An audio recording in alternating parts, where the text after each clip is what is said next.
Vous ne vous êtes jamais demandé si les lois que vous regardiez étaient toujours en vigueur, si celles-ci fonctionnaient dans la vie réelle de 2018, et surtout si celles-ci n'étaient pas complètement absurdes. Après avoir fait un long moment de recherche sur ces lois, je vous ai dégoté quelques petites perles rares. Nous commençons donc tout de suite après l'intro sur un top des lois complètement stupides ou insolites toujours en vigueur en 2018. A tout de suite. Salut.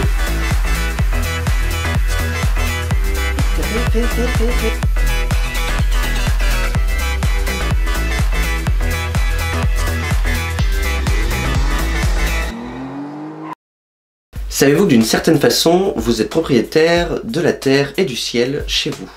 Non, je vous explique. Il y a une loi qui s'appelle propriétaire de la terre et du ciel qui a été faite. Alors, cette loi, la voici. Article 552 du Code civil, la loi 1804-01-27, promulguée le 6 février 1804, nous dit ceci. La propriété du sol emporte la propriété du dessus et du dessous. Le propriétaire peut faire au-dessus toutes les plantations et constructions qu'il juge à propos, sauf les exceptions établies au titre de servitude et des services fonciers. Il peut faire en dessous toutes les constructions et fouilles qu'il juge à propos, et tiers de ces fouilles tous les produits qu'ils peuvent fournir, sauf modifications résultant des lois, règlements relatifs aux mines et des lois et règlements de police. Blablabla. Bref, en définitif, en gros, vous êtes propriétaire de la terre, bien évidemment, là où vous faites construire votre maison, mais vous êtes propriétaire aussi du ciel. Alors, mis à part si vous avez décidé de voler en vol stationnaire uniquement sur votre morceau de terrain, c'est pas très utile. Par contre, en ce qui concerne la terre, cela peut l'être tout autant. Je vous explique. Vous êtes propriétaire de la terre. Donc, à la base, cette loi, jusqu'à ce qu'elle soit modifiée, ça voulait dire que tout ce que vous pouviez trouver dedans était à vous. Bien évidemment, l'État a bien compris qu'il ne pouvait pas laisser faire ça, surtout en rapport aux grandes lots pétrolières. Donc, ne vous y méprenez pas, si vous trouvez une source pétrolière dans votre jardin, elle ne sera pas à vous, loin de là. Il paraît même qu'on pourra vous expulser pour pouvoir récupérer la station pétrolière. Dommage. Connaissez-vous cette expression ? Par exemple, on pourrait dire « je vais vous payer le jour de la Saint-Glinglin » ou alors « ce plat arrivera-t-il à la Saint-Glinglin » etc. etc. Extrait de justice. Attendu que la Saint-Glinglin ne figure pas dans le calendrier, mais qu'il existe à la date du 1er novembre une fête collective de tous les saints qui n'ont pu y trouver place. Donc cet acte de jurisprudence a été fait par une entreprise qui a eu un petit souci avec un acheteur. En fait, l'acheteur, en prenant son crédit, a dit qu'il les paierait le jour de la Saint-Glinglin. Cet homme, pensant être très intelligent, s'était bien sûr renseigné sur le fait qu'il n'y avait pas de Saint-Glinglin. Pour pouvoir recevoir leur paiement, l'entreprise a donc fait appel à la jurisprudence, à la justice, pour faire un arrêté stipulant que la Saint-Glinglin n'existant pas, il fallait bien trouver quelque chose. Et en se rendant compte qu'au 1er novembre, c'était la fête de tous les saints, ils ont donc décidé que le premier Monsieur Glinglin du nom, si tant est qu'il existait, sa fête était sûrement le 1er novembre. L'escroc a donc été obligé de payer avant le 1er novembre l'intégralité de son crédit. Je pense qu'on ne l'y reprendra plus. Vous avez sûrement entendu plusieurs fois dans des films qu'il était interdit de boire de l'alcool au travail, qu'il était interdit, bien évidemment, pour des raisons certainement de sécurité et surtout de productivité au sein de votre entreprise. Eh bien, en fait, c'est faux. L'article dont je vous parle, c'est l'arrêté R4228-20 du Code du travail. Décret numéro 2008-244 du 7 mars 2008. Il est stipulé dans cet article que aucune boisson alcoolisée autre que le vin, la bière, le cidre et le poiré n'est autorisé sur le lieu du travail. Autrement dit, techniquement, par rapport à la loi, si l'on oublie le fait qu'il est interdit d'être ivre sur la voie publique ou sur son lieu de travail, vous pouvez aisément vous ramener une bonne pinte de Heineken ou encore une petite Port William sur votre lieu de travail. Personne ne pourra rien vous dire. Intéressant, non ? Alors, pour celle-ci, nous allons remonter même avant le code des lois napoléoniennes et nous allons vous parler d'une loi complètement absurde, mais toujours en vigueur. Avez-vous une botte de foin chez vous? Non? Eh bien, sachez que vous êtes en infraction avec la loi. Pourquoi? Eh bien, tout simplement parce qu'un décret datant de lois antérieures, mais n'ayant jamais été aboli, stipule que vous devez toujours garder une botte de foin chez vous, au cas où le roi, accompagné de son fidèle destrier, donc son cheval, passerait par là. Bien évidemment, pour pouvoir nourrir le bestiau royal. Cette fois-ci, ce n'est pas une loi, mais plutôt un arrêté municipal, mais plutôt drôle. Il y a tout simplement un arrêté municipal qui interdit aux ovnis de survoler toute la ville de Châteauneuf-du-Pape.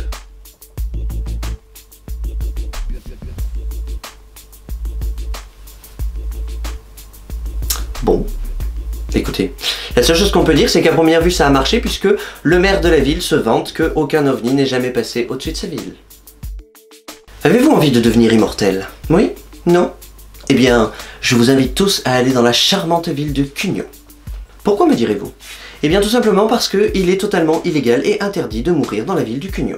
À toute personne ne disposant pas de caveau, de décéder sur le territoire de la commune, les contrevenants seront sévèrement sanctionnés pour leur acte.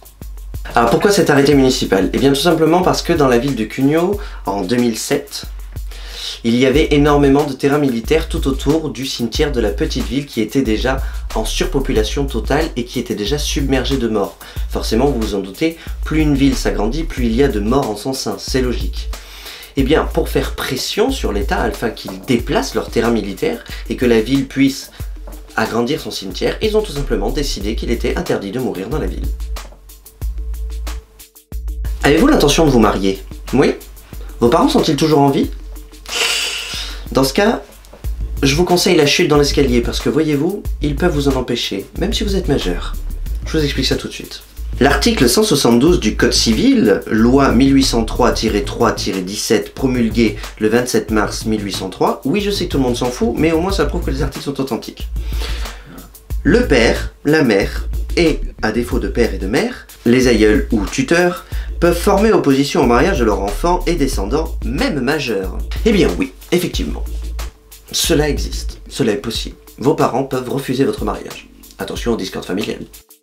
On va parler de l'armement. Tout le monde connaît les armes à feu, les armes blanches, et toute arme que l'on appelle arme par destination. C'est-à-dire que cette cuillère, par exemple, je sais c'est pas glamour, mais bon, ça allait me couler partout. Cette cuillère, par exemple, si je décide de la planter nerveusement dans l'œil de quelqu'un, cette cuillère sera devenue l'arme du crime. Mais, vous ne savez peut-être pas qu'à Paris, une poubelle est une arme. Oui, une poubelle. Tout comme une souris ou un clavier. Arrêté 135-75 du Code pénal. Loi 2004-204 du 9 mars 2004. Arrêté 12-50. Arrêté JORF 10 mars 2004. Tout autre objet susceptible de présenter un danger pour les personnes est assimilé à une arme, dès lors qu'elle est utilisée pour tuer, blesser, menacer, ou qu'il est destiné par celui qui en est porteur à tuer, blesser ou menacer. Ça, c'est ce qu'on appelle la loi sur, l'article de loi sur l'arme par destination. Tout objet qui vient à devenir une arme est donc une arme. Seulement, pourquoi une poubelle ?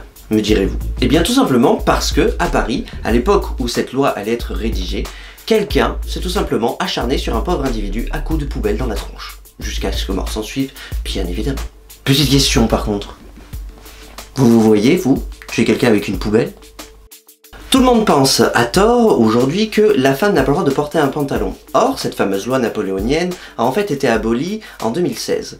Par contre, une loi toujours en vigueur est celle que les femmes n'ont pas le droit de se travestir en homme. Je vous explique. Le dossier DB58 des archives de la préfecture de police de Paris se fond qui aurait pu être majeur pour l'étude des travestis au XIXe siècle, puisqu'il était censé conserver les demandes et les autorisations de porter l'habit masculin en vertu de l'ordonnance de 1800. Donc là, si vous avez rien compris, c'est normal, moi aussi au début j'avais rien compris. Je vous explique. En fait, tout simplement, la loi sur le pantalon, elle a été enlevée, mais comme d'habitude, l'État a fait les choses à moitié. Cette loi, qui est dans les archives de la préfecture de police de Paris, nous dit en fait que pour qu'une femme puisse être habillée de la tête aux pieds en homme, c'est-à-dire une paire de chaussures, un pantalon, un t-shirt. En 1800, c'était ça, être travesti. C'est-à-dire la femme, c'était une robe. Point. Ou chemisette, jupe. On s'arrête là. Eh bien, elle doit demander une autorisation à la préfecture de la ville où elle réside pour pouvoir s'habiller de cette façon-là. Et on est en 2018 quand même, les mecs, au service des lois, faudrait peut-être se réveiller un petit peu. Savez-vous que nos agents de police, jusqu'à il y a peu de temps, puisque la loi a été modifiée le 14 août, malheureusement, le jour où nous avons fait nos recherches, mais c'est tellement drôle que j'ai décidé de le mettre quand même. Nos agents de police auraient plus dû ressembler à des licornes qu'à des agents. Non, vous ne saviez pas? Je vous explique ça tout de suite. Cannebilles et paillettes argent pour le chef de la police. Arrêté du 30 novembre 2009 définissant la tenue d'uniforme attribuée aux titulaires d'emploi de direction de la police nationale. C'est un florilège de soie bleu nuit, de paillettes et de feuilles de chêne. Les broderies de bandeaux de macarons de coiffure. Des pattes d'épaule et des pattes de collet sont réalisées par un procédé mécanique avec fil d'argent ou à la main en cannebilles et paillettes d'argent. Et vous? Arrêtez-vous! Oh, pitié, pitié, monsieur l'agent de police, s'il vous plaît! J'aime les licornes et leurs jolies cornes. Bref, voilà un peu ce que ça aurait donné. Bien évidemment, cette loi a été modifiée le 14 août 2018, donc à l'heure où je vous parle, ce n'est plus en vigueur. Et heureusement, parce que 1. Les agents de police n'ont jamais ressemblé à ce genre de choses, n'ont jamais eu de cannebilles et de paillettes d'argent. Mais en plus, cela aurait été fortement ridicule. Au moins une loi absurde qui aurait été changée cette année. Cet épisode se termine, je vous laisse sur ma dernière gorgée de café, et je vous dis à bientôt pour un nouveau top.